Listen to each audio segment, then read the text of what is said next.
You can spend hours building strategic plans, developing your vision, and crafting mission statements. But if they're not connected to how the decision-making body in question actually makes decisions through motions, through debate and discussion, and finally through voting, then it's just theory on paper. In this episode of Field Notes, why strategy is only effective if it can survive the decision-making table. Let's jump in.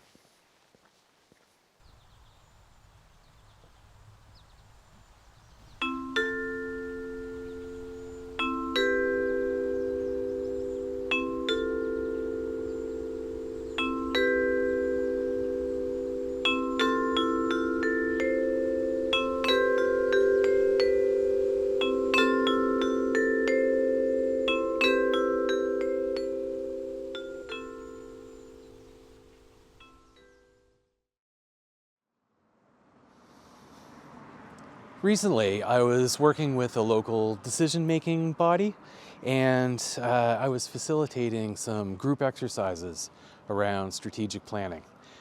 The session was going great.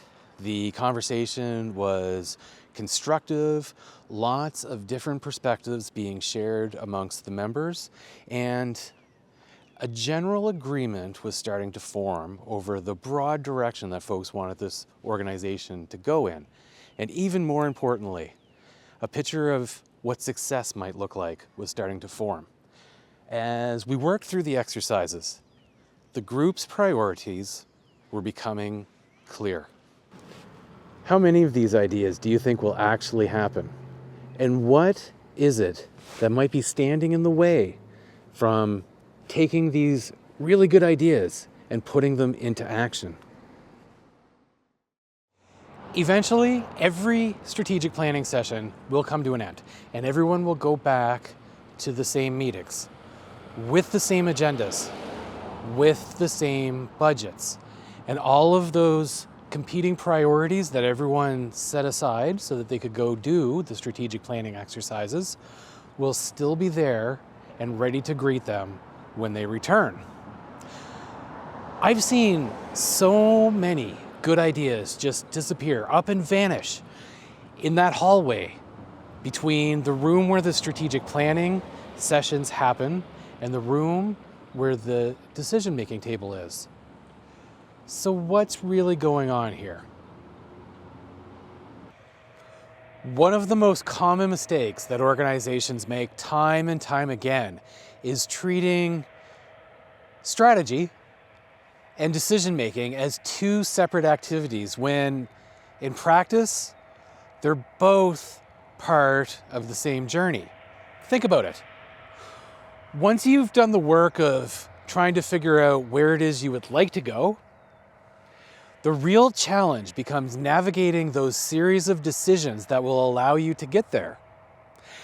And it's navigating those decisions where priorities start to conflict and clash, where people find out that resources are really limited, and where organizations will discover whether they're able to turn aspirations into decisions, and decisions into action.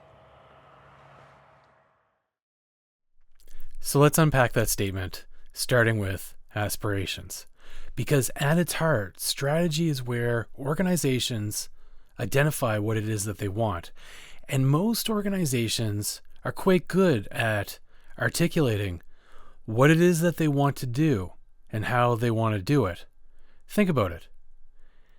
Get a group of thoughtful people together in a room, and they should be able to tell you where they see the organization going. They should be able to identify areas for improvement, and they should even be able to clearly describe what success looks like. And that's strategy. Strategy creates direction, and it creates a chance for people to align around a common destination. But the challenge is that identifying priorities and achieving priorities are not the same thing. It's very easy to mistake agreement around a goal or a set of goals with progress towards a goal or a set of goals. Trade-offs. Decision-making is where organizations discover what they are able to achieve. The real test is what happens after the planning session, when folks go back to their regular meetings, their regular agendas, and their regular competing priorities. This is where the competition for time, for money, and for attention, and for organizational capacity really gets crunchy. You see, most organizations don't struggle because they can't come up with any good ideas. More often than not, organizations struggle because they have more ideas than they can reasonably and realistically achieve. So decision-making becomes the process of sorting through competing priorities and deciding on three things: what moves forward, what waits, and what doesn't happen at all. So we started by asking if your good ideas, if your strategy is able to survive the decision-making table. So let's now make that direct connection to parliamentary procedure, starting with motions.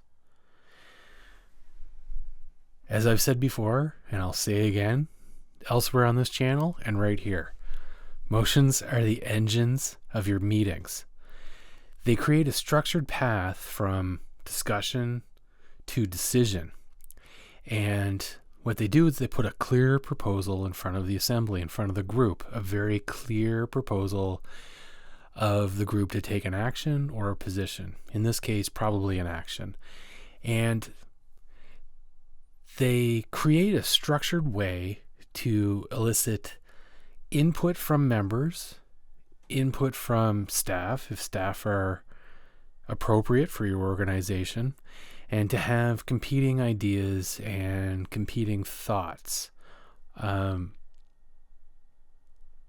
They allow for a formal way to improve on that proposal through the amendment process.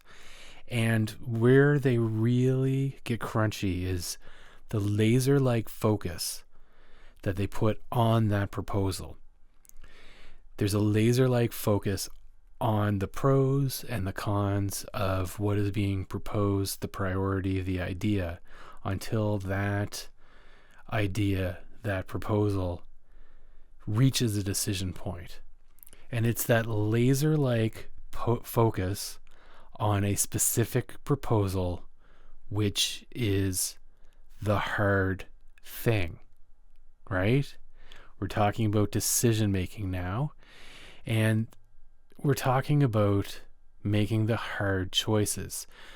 The motion process moves beyond aspirational and into concrete choices around how the organization wants to spend its time, choices around how the organization wants to spend its money, its attention, and its organizational capacity.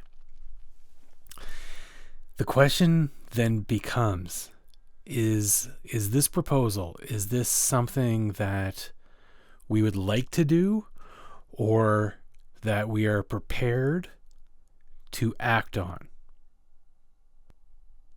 The second connection with parliamentary procedure, the second direct connection with parliamentary procedure, is the agenda and agenda setting. Because strategic plans can often come up with more ideas than an organization is capable of handling at any one time. So what makes it onto the agenda is really where the action is. The items that make it onto the agenda end up receiving the time and the attention, the discussion around priorities that we were just talking about, and they may even result in a decision.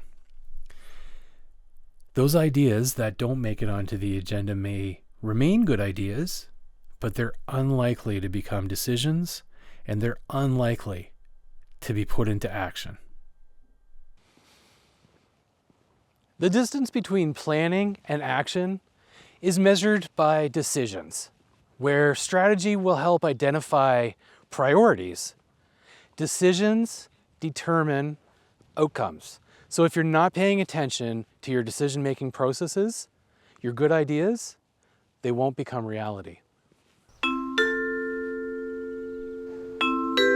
Field Notes is where we take a look at what real group decision-making bodies can teach us about governance, can teach us about leadership, and what they can teach us about the way organizations actually work. Thanks for watching this Note from the Field, and I'll see you in the next one.